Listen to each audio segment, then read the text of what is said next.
community as well as in their society that they live in. Between them, they have decades of experience teaching the Feldenkrais method, as well as helping Feldenkrais practitioners around the world develop their work. Candy Canino is an assistant trainer. She is the director of education for the Feldenkrais Training Academy.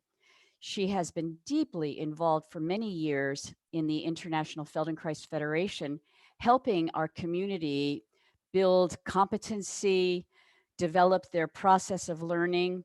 She also happens to specialize in working with people who've had different physical challenges in their lives. Her background is actually as a back pain specialist, and she continues to work with people from her studio in Black Mountain, North Carolina. So I feel very lucky because she lives right near me as well.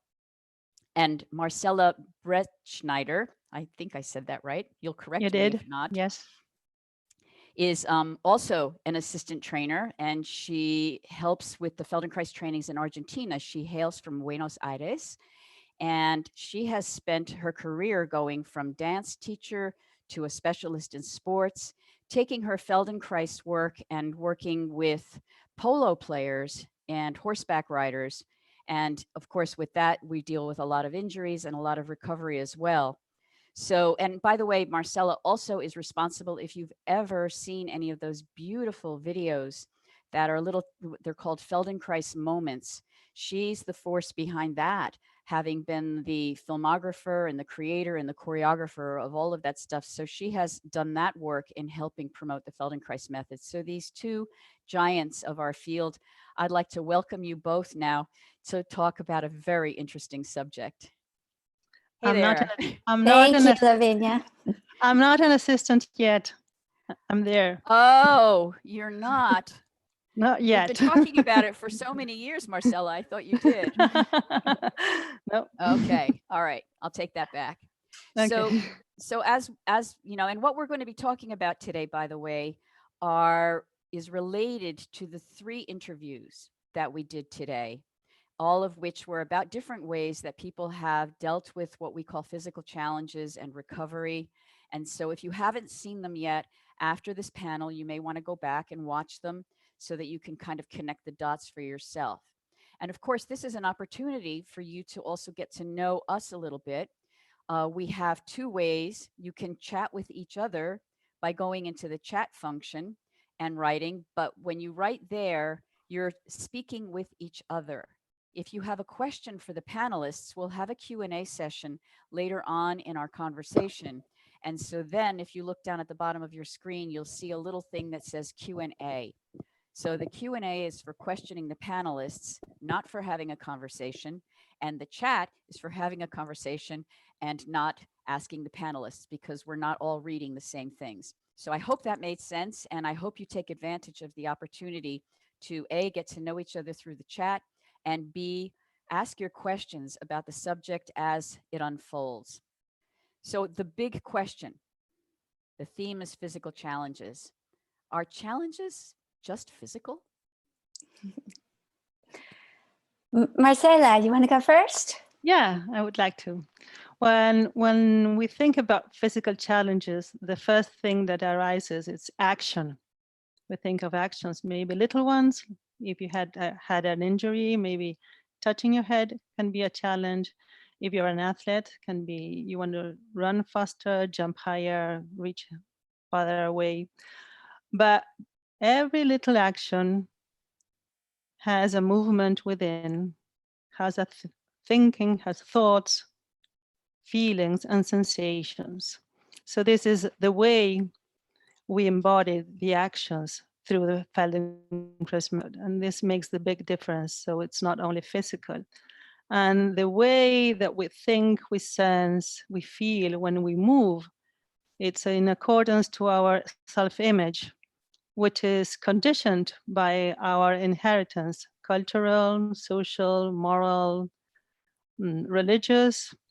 And we also have the opportunity to self-educate ourselves. And here is also where we get in. We can make changes, we can have options, we can have choices. And this brings me to the word soma or somatic, which comes from the Latin word Suma. Suma means adding. Sumare is adding. But this is not just adding 1, 2, 3, 4. It's not only layers and adding the layers. This is like a kind of a mixture, like cooking. I've been baking a lot during this lockdown situation. Yeah, and I can take it as an example. Now, when you cook, you take the eggs, the water, the milk, the sugar, you mix it up, but you have an environment, you have an oven with that has a specific temperature, you have an intention, and you have a new product. And then you cannot separate the eggs from the water, from you have it there, but you can taste a little bit of everything. So when we talk about physical challenges, all these elements are taking place in our actions. So, yeah. Is there more? There's Should always I more. add my ingredients? Should I add my ingredients? Yeah, just a minute though, Yeah. because people are a little concerned about the stream. And I just want everyone to realize that, first of all, the Yeah. entire world is Zooming, and that Marcela is Zooming from Buenos Aires. So we're going to periodically have little glitches. So I just see. bear with us, and she'll come Okay. back. She'll come back. All right, Candy, you're going to make the cake now. Okay, where was I? Okay, so we were talking about the ingredients Yeah. of physical challenges. And I think also that I think the interesting word is challenge, not physical. Because, you know, lots of people can have physical problems and they're not challenged by them. So they can have you can fall down in the snow and break your leg and be in a cast and get over it. It was sort of never a real challenge. The challenge, I think, happens when someone's life is no longer satisfactory because of the thing that is designated physical. So I think the word is challenge, and each person is different in what they consider to be challenging. And people, people have different images of themselves and they move that way, but they also interpret their challenges that way. I was thinking about a long time ago when I worked at the North Carolina Spine Center. We would have once a year, about in October after the harvest, we would have the farmers come in and we would do diagnostic studies on them. And they would have the worst spines you have ever seen in your life. You cannot believe these people are actually moving. You certainly cannot believe that they've just spent the summer riding around on a tractor, half twisted around like this, jumping up and down, jumping up and down. And they come in with their yearly episode of pain, and you give them a little bit of this and that to do, and they are fine. Their image is that they are healthy and good, and they have a tiny little bit of pain at the end of the season. And, that can be quite different than I can remember when I was a new physical therapist and I worked in the hospital, and people, the orders to work with people would come down in these little tubes, swishing in the little tubes.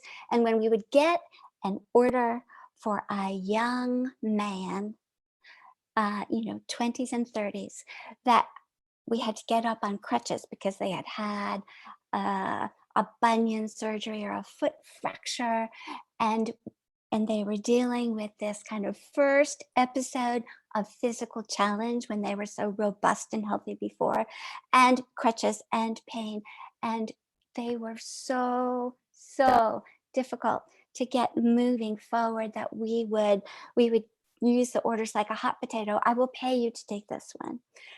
So because they were so much more difficult than a 90-year-old woman who had just broken her hip.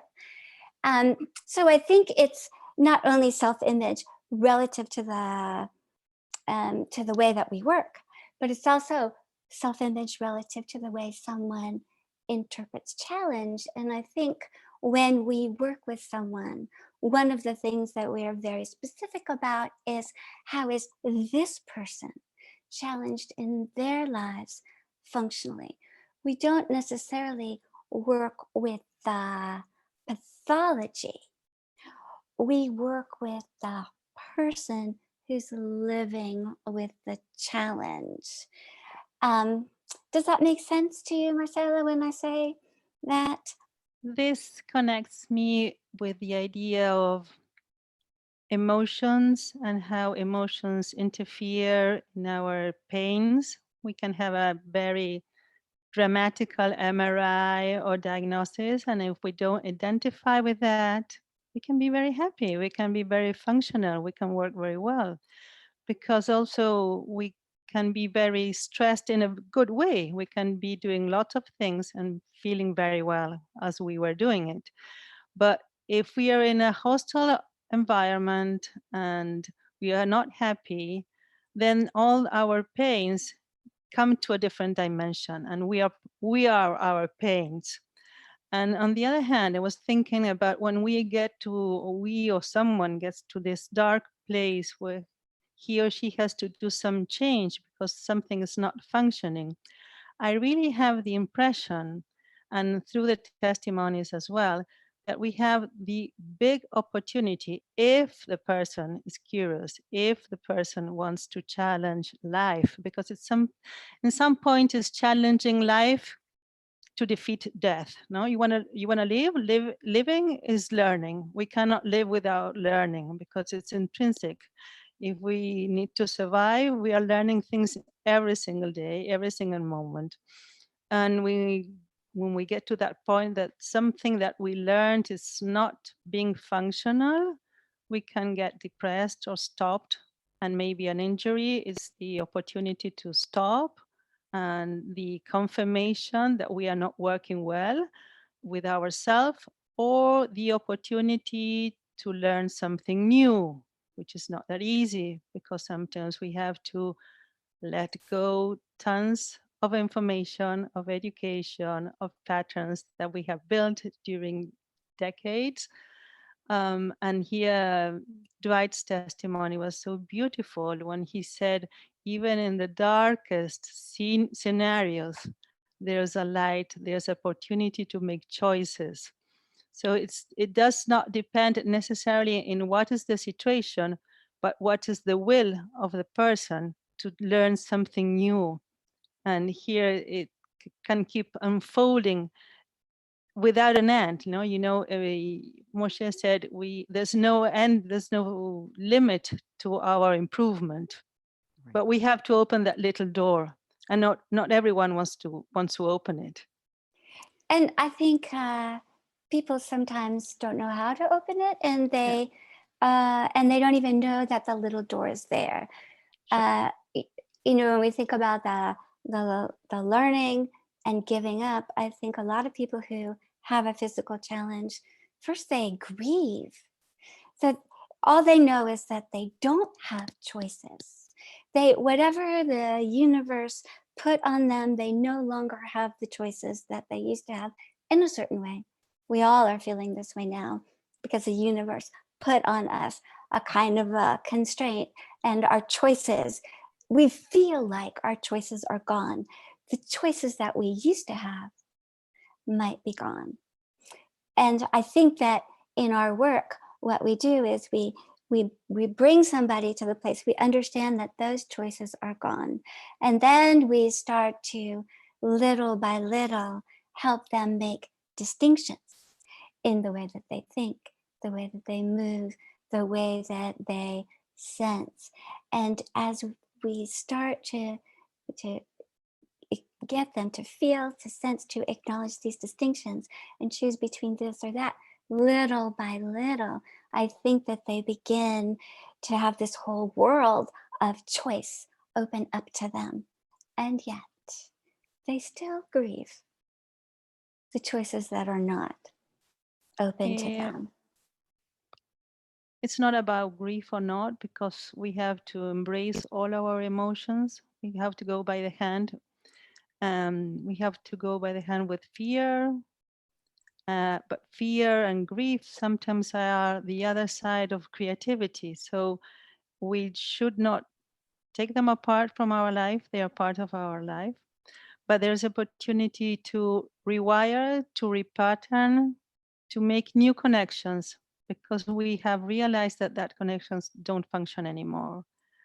And we do this in Feldenkrais lessons, creating a very safe environment.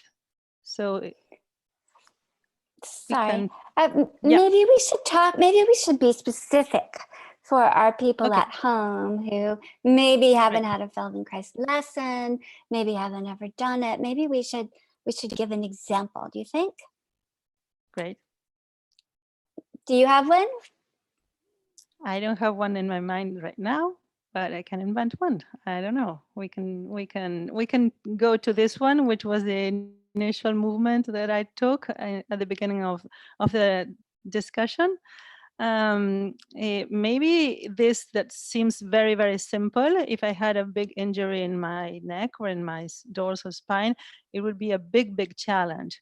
The moment I am willing, I have desire to relearn how to do it, I could find the way through a Feldenkrais lesson, maybe to do a little bit and go backwards, maybe start what we, in some way, we say repeating, but in another way, it's not repeating, because we never ever repeat the same thing. We are human beings. It always has some little variation.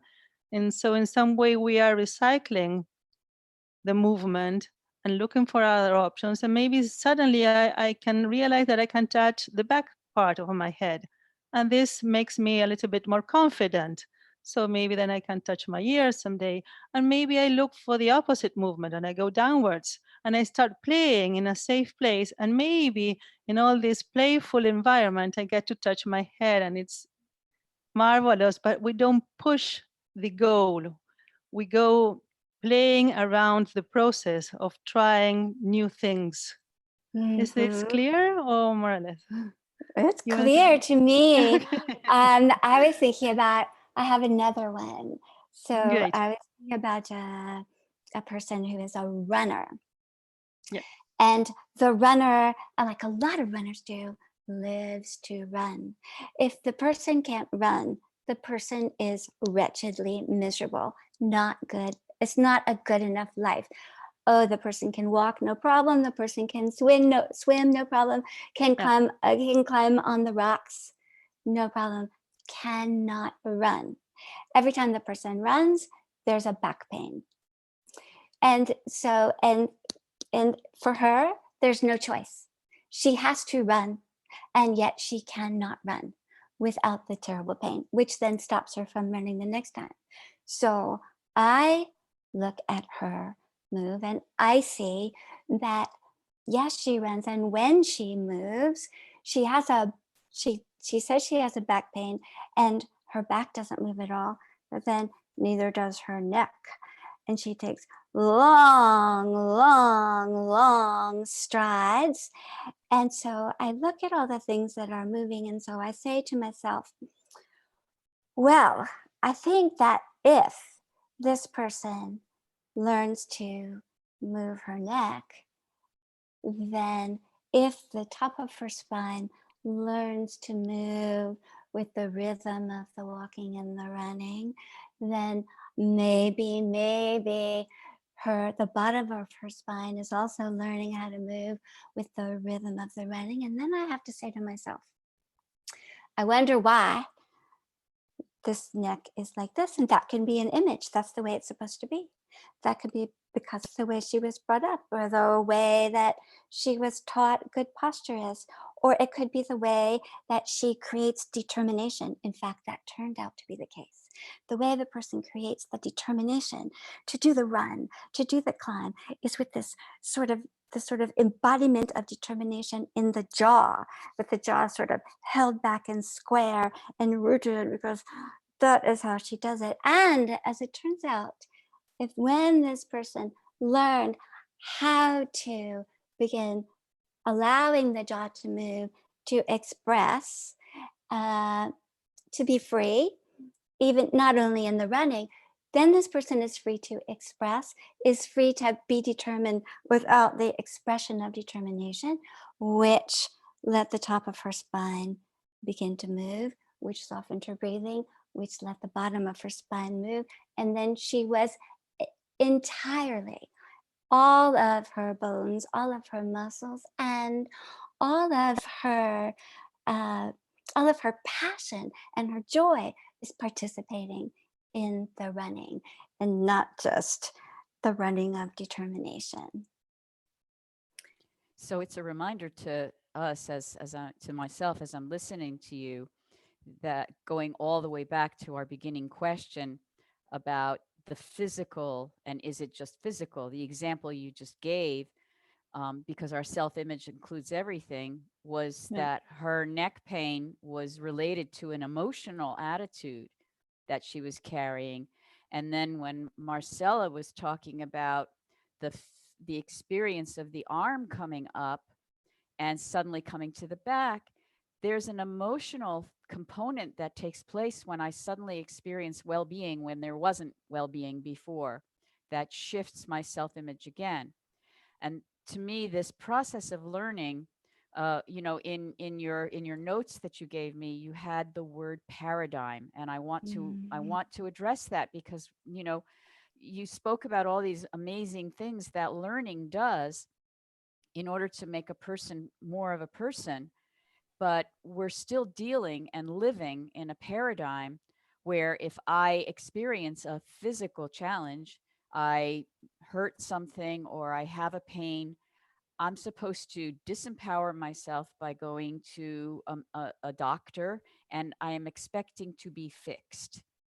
And what you're offering, what you're suggesting, is that there's another alternative that has to do with learning. How do we shift the paradigm? Oh, okay. Do you mind if I jump in there with this one, Perfect. Marcela? Yeah. I don't think we shift the paradigm.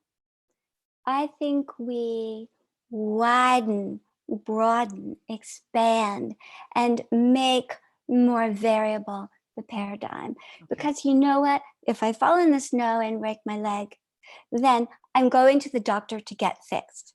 There is no learning in the entire world that's going to make that thing better.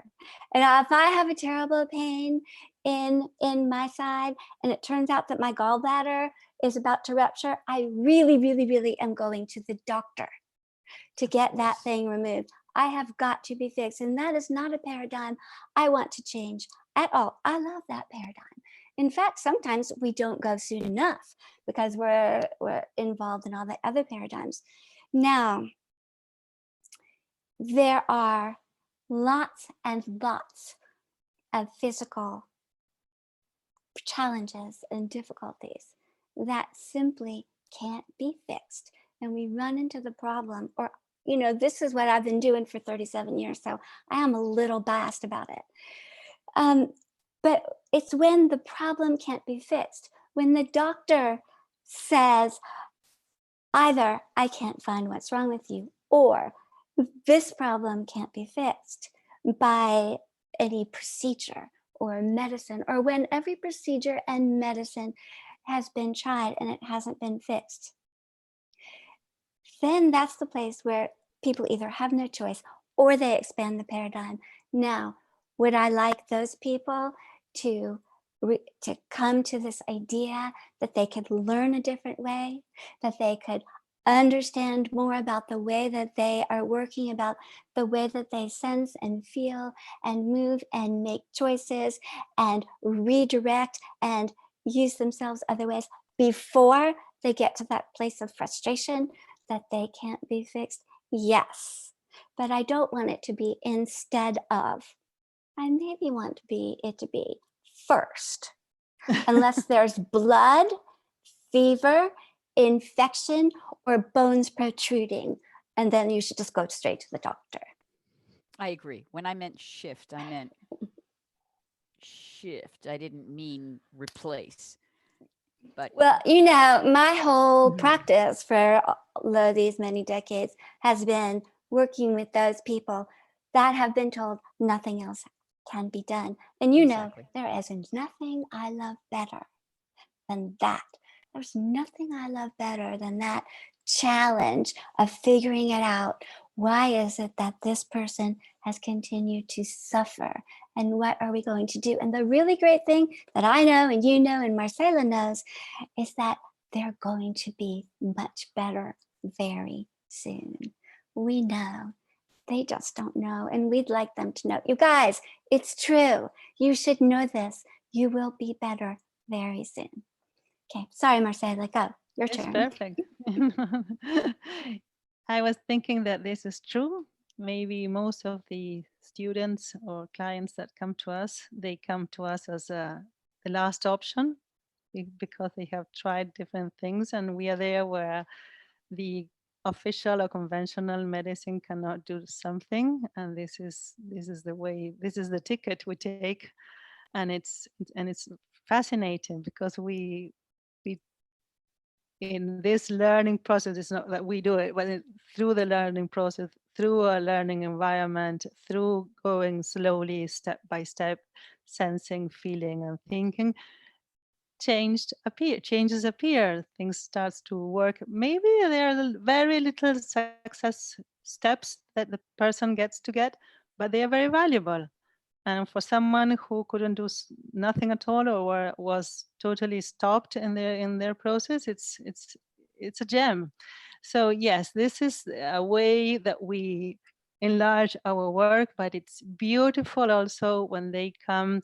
This happens to me with the athletes, with professional athletes. I started working after they were injured, and they couldn't find any other solution after having tons of medical anesthesia or something to calm the pain, or very young athletes that were diagnosed to have surgery and they didn't want to do it, so they were terribly afraid. This was my first step in athletes with the Feldenkrais method. But through the years, they started to come to prevent, just to be better, just to live better, just to be happier. So here we go back to the title of all the summit, no? Moving better and feeling better, thinking better, having better plans, being more in touch with their dreams. Because sometimes athletes are in like in a train that they don't know really where they go, they keep going uh, to a tournament to achieve something, and through our method they stop and think, is this really what I want to do?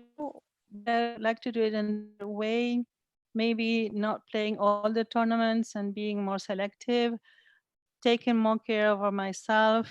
And these are all the questions that arise through this way of learning, which is not fixed, but we get people to move better and better. And you know, it's not just athletes either, because how many of our ambitious business people are the same way? They just keep going and going on the train, and the more success they have, the more they keep going. Heavens, we know this story ourselves, do we not? You just keep going and going, and you don't even have the time or the opportunity. And in fact, you're almost a little bit afraid to take the time and the opportunity to say, is this what I really want? What do I really want? So it's true for a lot of people, not just athletes. The other thing that I was reflecting on when you were talking was the sort of way that once people have that sudden discovery, the sudden aha, oh, I can be completely different. You know, many people don't appreciate the magic of the way their system works naturally. You know, if they get a cut in their arm and the cut heals, that's a wondrous thing, even though we take it for granted. But if suddenly they felt and moved and were a certain way, and then at the end of their lesson, they feel and move and are a completely different way, then all of a sudden they can begin to realize that that there is magic in themselves. They can fall in love with the process themselves because they do it. They create it themselves. And it's true. People want to keep going for years and years and years once they discover that just the right attention, the right distinctions changes everything forever. And they want some of that, and they deserve it. They're entitled to it. So I want to go back to what you said a few minutes ago when you were talking about people who are, the driving business people who suddenly begin to ask them, what do I want? Right? What do I want? And this brings the question of, how do I define success? And when is it, I'm sure, have you ever had moments that felt like a failure, and how do I know how to help a person find what they want? Marcela? Okay. I can tell a little bit about my experience with athletes, and it's very sad when they achieve some kind of success or medal or cup, and they have not gone through a process of really thinking of what they want or learning something. And I had been very near athletes that maybe they didn't really want a cup or a medal, but they learned something about themselves, about who they are or who they want to be. And I think this is a very subtle but powerful distinction. And sometimes the failure or not getting something, maybe because of our injury or whatever, then they get to the success in a different way. For example, there is an Olympic athlete in Argentina. He's called Santiago Lage. He's sailor yachting. That's a sport, and he won several medals. But then he had lung cancer. But he tried to be part of the Olympic Games in Rio de Janeiro in Brazil in 2016 and 2015. One whole lung was taken from him. So for him, that moment wasn't about winning a prize. It was winning himself to life. Because in yachting, you have to be very open with your senses, smelling, hearing, tasting, feeling. You're out there in the sea. He finally won the medal, the gold medal, but it wasn't important at all. The thing was being alive. So this is something very interesting, and we can take it to our domestic life of every day. Mm-hmm. I was thinking about Lavinia when you said, have you ever had a failure? And the thing that happened in my head was, you mean today or in the last hour? So I think this is the thing about, especially with awareness through movement. So, in awareness through movement, we give instructions. We ask people to notice particular things, to try different variations, to notice sequence and rhythm and shape and path and their breathing and so on. We ask them to do sometimes many things at once, sometimes the smallest thing at once. And a lot of times, there is no mark of success or failure. And because we live in a culture that likes the hierarchy, that can sort of be disturbing for people in the beginning. And yet, it is a way that I believe people learn. Certainly I learned, and certainly I've facilitated other people learning, that success and failure are just constructs of other people's opinions. It doesn't make a bit of difference. The only important thing, if you ask me to take the sole of my foot and place it on the top of my head, and I fail, it is not going to be an indicator of my success as a human being or a business person, as an athlete. If I get so distracted and disturbed by my inability to succeed or be the best in the room at this, then I have lost the beauty of the process, which is, what does it feel like? What is the path? How do I shift my weight? How do I even approach beginning a task that already from the instruction sounds impossible? Because this is how we teach people, I think, to be successful, is to teach them how to begin, how to initiate, how to change direction at any time without hesitation or preparation, how to feel themselves and decide what is successful for them, not what is successful according to the teacher or the boss or the world. I think, and I see that it's a struggle to learn and to teach. Mhm. I think, is it a struggle to, when you work with athletes, to get to that kind of idea that the process is the Not for my students. uh-huh. No. How do you set that up for them? How do you explain? 20 years talking about the process, You know, about knowing yourself, knowing how you work in every aspect. We go back to physical, emotions, environment, and yeah, they are completely enjoying the journey, and they are settled there. As they enjoy, they'll be there, and then they won't be there anymore. So this is something, maybe the people that now I attract in this part of my life, because I've been working with them for 20 years, are the ones that are in that mood as well. But the ones that come for the first time, they find themselves there very quickly, because I try to create an environment of not judgment, of being present, of loving yourself a little bit more. This is my motto. So uh-huh. yeah, and you cannot love what you don't know. So understanding how our body works in relation to our mind, to our environment, to our choices. This is where I focus all my teaching, and this brings different outcomes. It's like the run. I was thinking about the runner, and maybe a runner in some point cannot run anymore.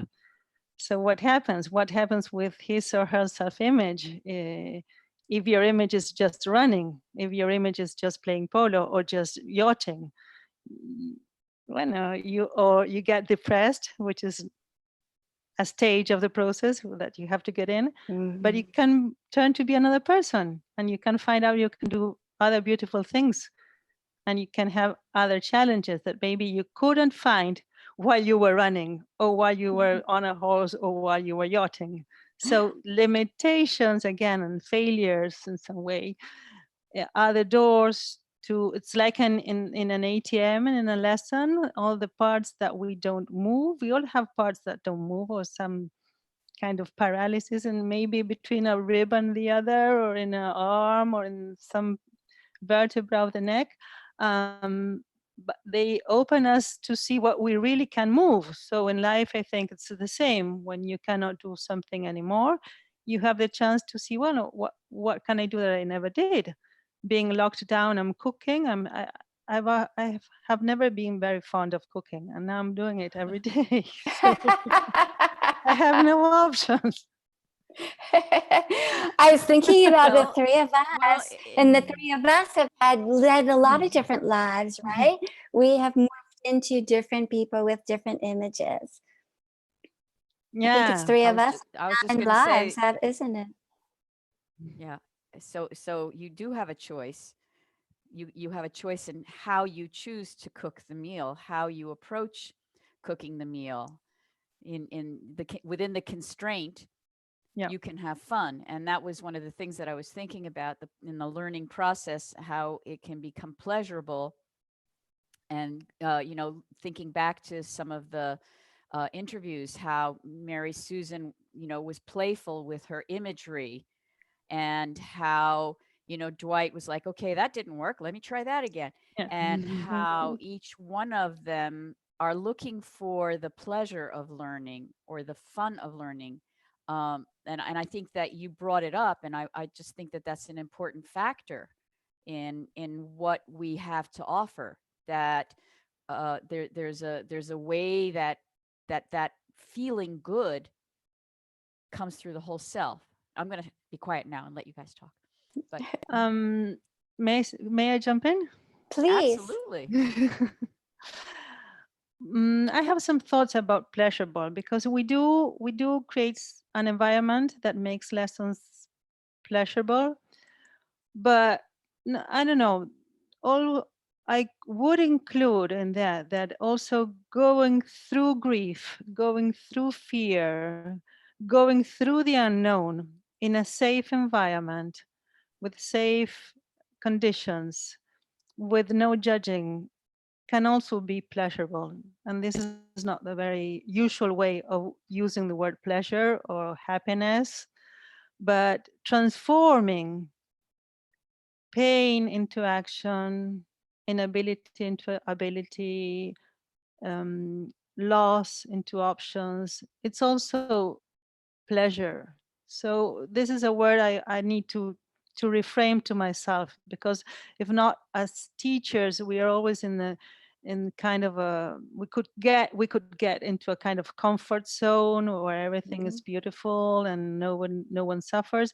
And it's beautiful to suffer and to discover as why, how, in which way we are suffering, and what could be another option. Maybe what is something that we inherit, something about our education, something that we're thinking it in a very specific way that makes us suffer. Maybe we can create a new connection and a new pattern, and we don't suffer as much as before. So this is also happening in the lessons of Feldenkrais in through awareness, through movement, and the integration.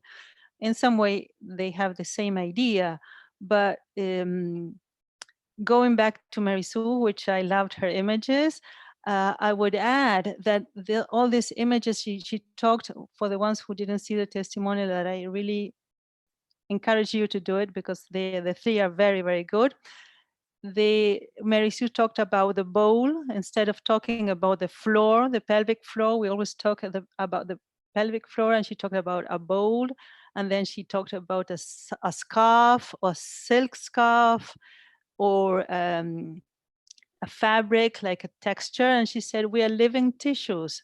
So that image was so powerful, that learning how we are, how our anatomy functions, empowers us in a way that nobody then can stop us, because you cannot love what you don't know. So all these images helps us to understand how we work, and the moment we understand something a bit more than before, we can make distinctions and options in our body, in our relationships, in our environment. We cannot choose when we do not understand. Therefore, the images are so uh, pedagogic to our learning. That's why we use them so much, and that's why they are so powerful, because we get to understand how our body works. We cannot make changes in an unknown situation. I want to not talk so much. So. And you were Well, so worried about talking in English. I know. Well, So we do I have a just have couple. We something. do have a question. All right, go ahead. Go ahead. All And right, then let we me have a just say question. one tiny thing, and then we'll answer all the questions relative to images and pleasure and suffering. So one of the images that I use inside myself and in my teaching, when dealing with this idea of pleasure and suffering, is little kids. You know, little children, little babies, Right. they learn, Yes, they yeah. learn, they learn. And yes, they have pleasure, but also they they get mad, they get irritated. You know, they want to get the toy and they can't. They roll over in their tummy and they can't get back. You know, they take a couple of steps and fall on their bum. And we stop their learning if we prevent them from going through this process.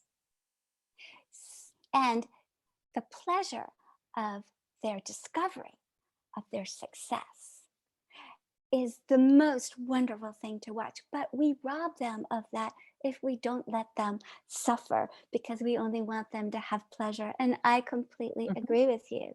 So many Feldenkrais lessons are set up so that there is a challenge there. And it's very easy to take care of yourself and take pleasure and be kind to yourself when the lesson is simple and you're simply breathing or opening and closing your fingers. But to learn how to take care of yourself, be compassionate with yourself, and still keep learning when the lesson is hard, that's a gem. And I agree with you. We can be careful about the word pleasure.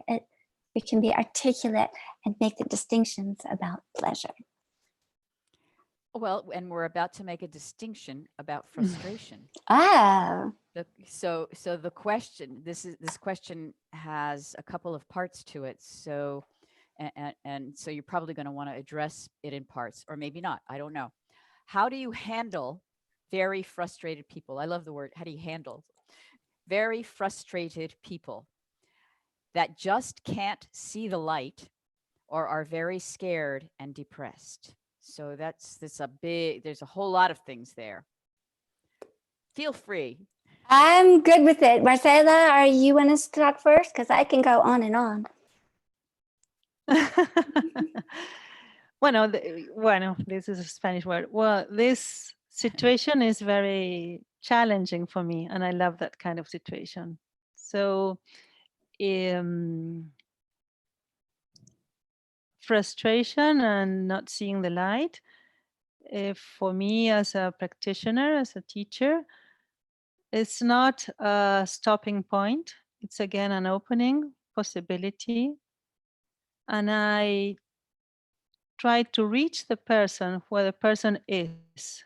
I would never say this doesn't have to happen to you. This is not adequate. Eh, um, the moment that the person brings that to a learning environment, he or she is already opening some very, very little space, maybe, where some light or some movement can appear. So I embrace the frustration and I start from there. It's not opposite to a learning process at all, from my point of view. Now you go ahead. No, I say very much the same thing. For me, Great. when someone comes and they're frustrated, they don't see the light, I want to know everything about that. I want to know everything about the story, because when someone is telling me the story and I'm watching them carefully embody the story and and express with all of themselves what they go through, how they feel, how they react, how the environment and their families and their workplaces are all in a system with this. I watch this, and as I'm watching, then I see the little window. I see the first thing that we can work with, and I start there, because we can only work with the the the first thing that the system is offering us.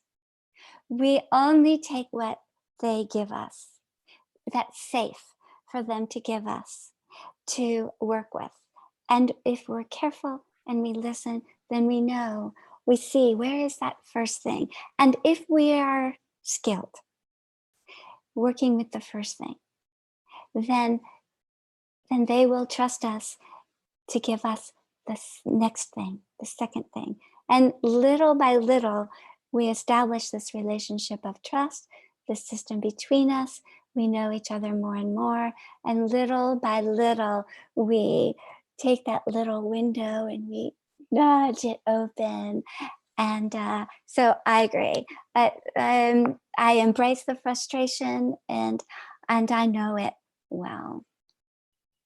Not just from working with clients, but from myself. Sure. I had a 5 years of a terrible thing when I was in terrible pain, and part of me was paralyzed. I understand.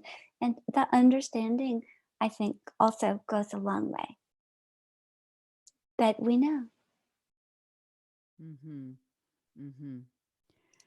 Did we answer both parts of the question or no? Well, yes, for me, the part about listening to someone's story encompassed both questions, but I wondered if you could expand on, the part where they said scared or depressed, that the quality of how we connect with someone when they come to you when they're frightened.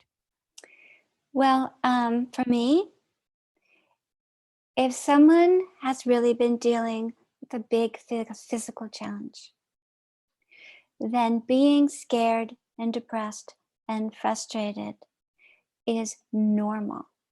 If they weren't those things, they would not be normal. That is the way they ought to be. If every move you make is terrifying, you should be scared. And if you've had bad experiences with a lot of other modalities, of course you should be scared. And we embrace and accept that also. And we ask questions. We begin and we say, does this feel safe? And we watch the breathing, we watch the color in someone's face, we watch the little micro movements of fear, of worry, of anxiety, and we stop. When we use our superpowers of observation, we stop, and we know that even if they say it's okay, we know it's not. And when someone begins to understand and feel very clearly that we know, then they can feel more safe because that's our job. Mhm. So it's really interesting because I asked you that question and you started, you gave that answer. And then while I was asking you the question, a question came up that's very related to it. So I'm just going to read you the question to see if it expands this issue a little bit more. And that question is, how do you manage and work with differences between discomfort/frustration versus embedded fear or trauma? How do you know the difference? I'm just reading the question. I'm not going to I have a editorialize. short answer to that. Marcela, why don't you start? I can speak a little bit about that. I would take back the idea of creating a very safe environment and being very in a one-to-one session. It's the environment mostly. It's me. So being not judging the situation, being very caring, and seeing where the person is, not what maybe he or she asks for something. Maybe I see she or he needs something else. And maybe that person can accept something very, very little. And in that little thing, I try to make these little distinctions about fear. What are the other words you said, Lavinia? Trauma. Trauma. Maybe they are all kind of entangled in some point, and maybe then we can do little differentiations about this situation. And I think it's an environment of asking and receiving feedback that will make me understand and make the distinctions on what this is. This is what can I tell. Candy? I think for me, it's a little bit different. See. And the reason I think I can make the distinction is because I have a certain set of clients that are sent to me sort of by their psychiatrists. Mm-hmm. And then there are other clients who come for reasons that we're not, then they've never seen a psychiatrist. And for me, the difference between, I think it was discomfort and fear. Yeah. And discomfort, frustration versus embedded fear and trauma. okay, Trauma. so for me, it's all the same. What I'm seeing, feeling, putting together for the client in the moment is all the same. Here's what happens for me. They begin to make the distinction. I don't need to, they do. And they start to talk and express that they are beginning to make these distinctions. They know themselves way better than I know them. I stay with what the information that I can collect and the responses that I'm seeing and feeling and sensing. And they are the ones in every lesson. It is the client learning, making the distinctions, making the discoveries, and triumphing. In fact, I don't ever really need to know the deepest, darkest parts of them. Although often in a lesson, it becomes urgent to share. And I accept and welcome that also. It's almost as if like we're sensing the next question. So That's how our lesson works, Lavinia. that's how a lesson works. So here's the next question. How do you help someone to open up and talk about the way they feel? I think we answered that question, but I'll say it again. You can too, Marcela. We create an environment of trust. We use our superpowers of observation. We are absolutely, positively respectful. We accept the person for whoever and however they are, and whatever way that they change during the lesson. There is no judgment.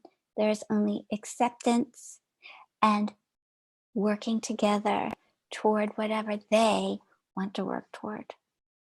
Right. We don't get them to do anything. No. Did you want to add to that, Marcela? No, I think we are saying it in different ways. Mhm. But we are saying it in different ways, yes. Okay. What if someone is an introvert and they don't like to talk much? It's okay, but because we not only talk with words, Right. and we can perfectly see answers in gestures, in the movement, in body.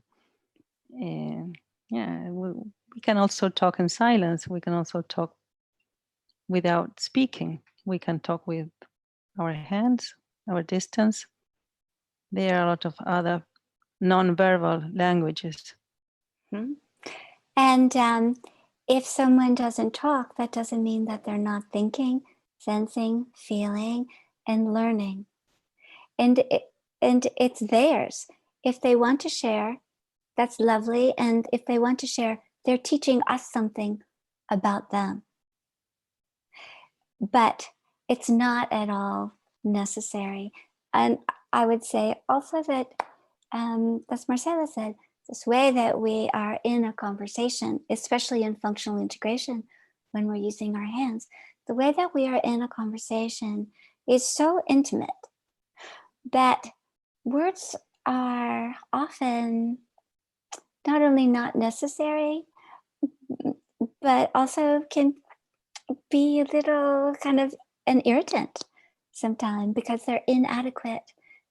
They're sometimes inadequate to express the experience.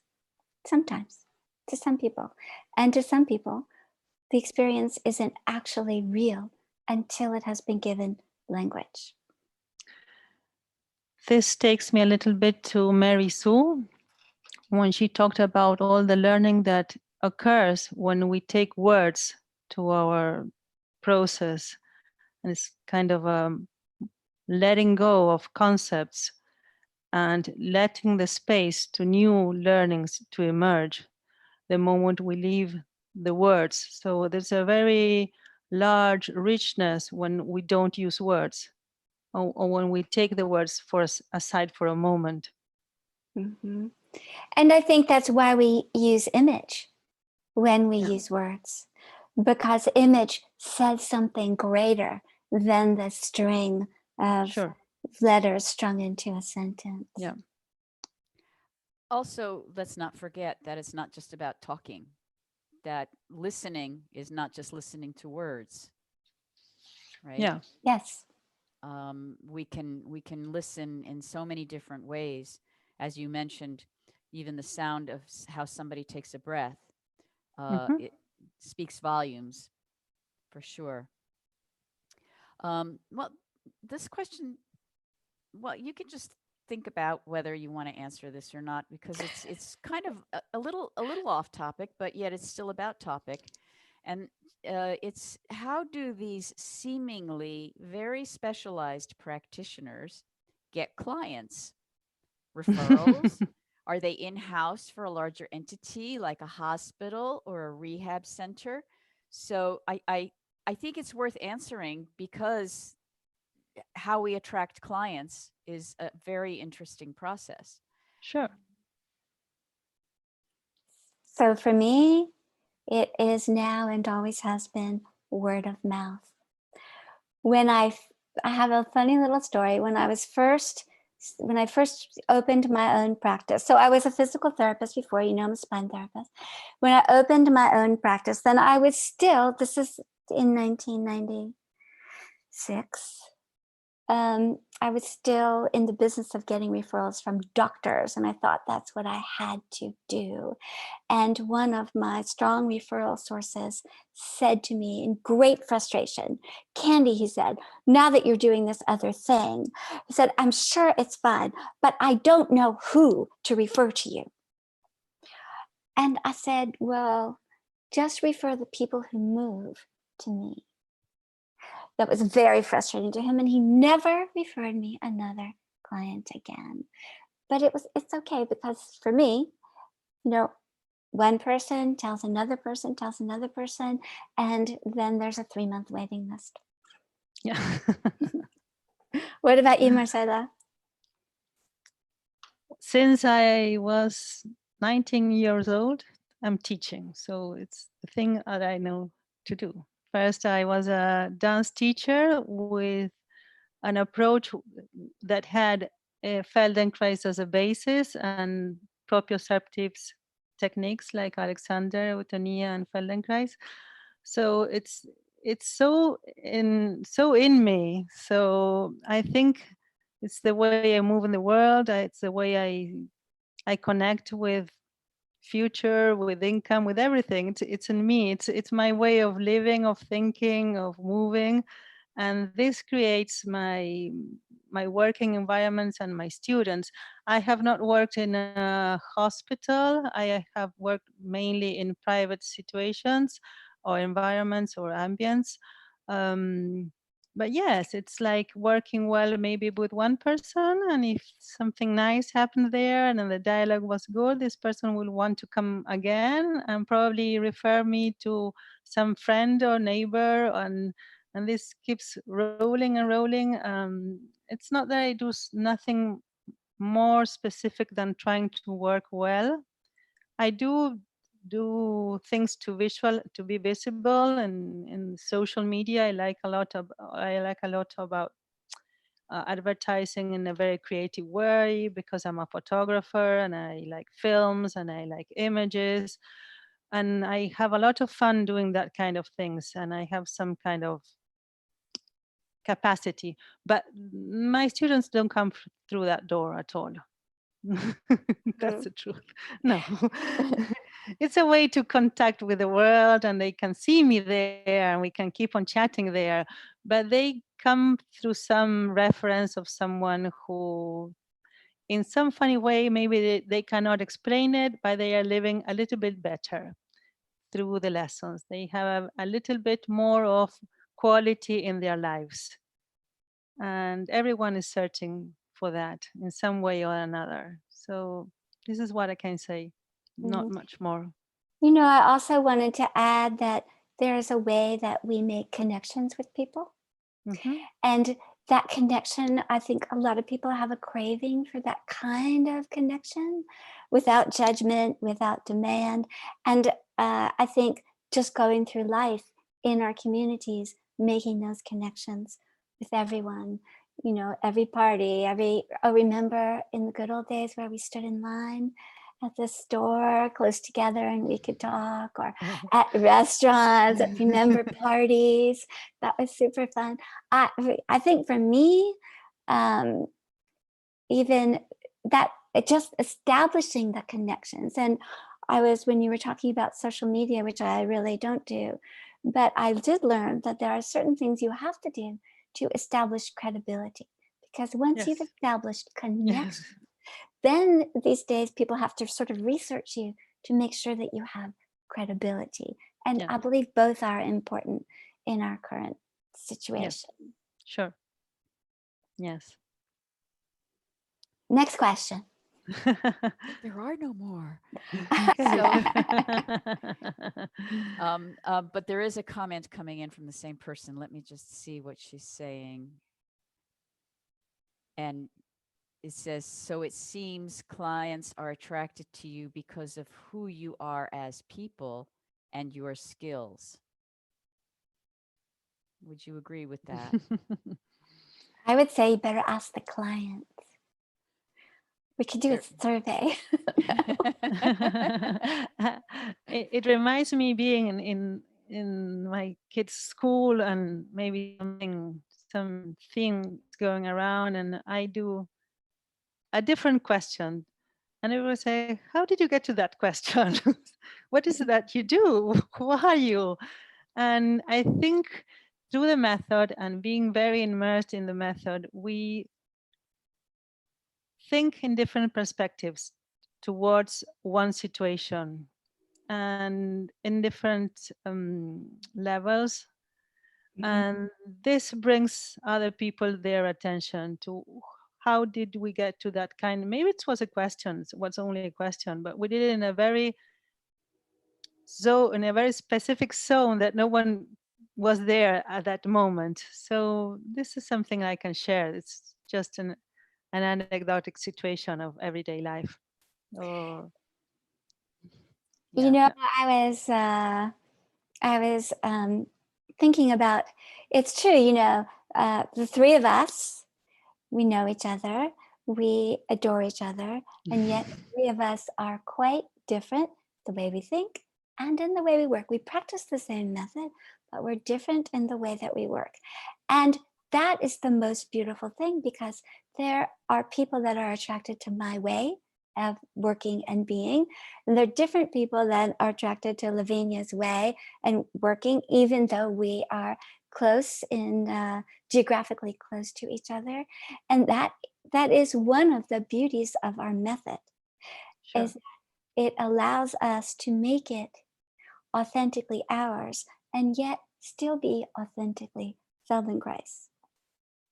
Yeah, when I work a lot in the Spanish speaking community, creating confidence and being a little bit the bridge with the outside world with people that don't speak English. And I do also some work in the Argentine training about building a practice. And the first thing I say that we don't compete with each other, though I use the competency profile, and this word creates a lot of confusion. But because we cannot compete. We have different targets or moments, and maybe someone who's taking lessons with me for a while, maybe then wants to make a change, and maybe she or he goes with you, but he's in a different moment. It's like being tuned with what is happening. We're not stealing clients from one each other. Or this doesn't happen at all. It's you attract some people because you are processing something in your life as well. Mm-hmm. And in fact, how many years have I been dedicated to trying to create a community that's more and more collaborative and supportive of each other, because of this very thing. We learn from each other. We don't compete with each other. We grow from each other. And that means that we never stop learning. The more connections we make, the more learning we have. Yeah. I'll chime in. I'm dying to chime in. Time, girl. No, only to say that, and Marcella used the word attraction, but uh, I think for the three of us at least, we have all worked to try within ourselves to embody the principles that we share with our students. We practice the work. We study the ideas and try to apply them to our own lives. And that process of sort of being the change I want to see in the world helps people meet us and they go, I want that. I want some of that. You know, I want Except for to the be, ones that go, oh, I don't want that at all. well, then they go to you. Right. I know. But that's what I'm saying. If I'm following the way I appreciate what Moshe had to say, and Candy's following what she believes, the people find what they want through that process. And each one of us approaches it in our own way, whether it's word of mouth or social media or websites. We put that out there, but we're putting out there how we see ourselves in the work. And so we attract those kind of people who in one way or another resonate with the way we're presenting the work. There's no one way to sell Feldenkrais. There's no formula. I remember when I was in my training back before people did stuff on the internet or anything like that, the metaphor was given to us of we don't have a file cabinet with file cards that we pick up and we go, rotator cuff. It's a learning process that we practice constantly, because each time I do an awareness through movement lesson for myself or prepare for my class, I learn something new. And then Sure. I have the opportunity to work with that, and people can feel that. Or when I'm working with somebody in functional integration, I'm paying attention and listening so that I can learn something as well, Right. and people appreciate that.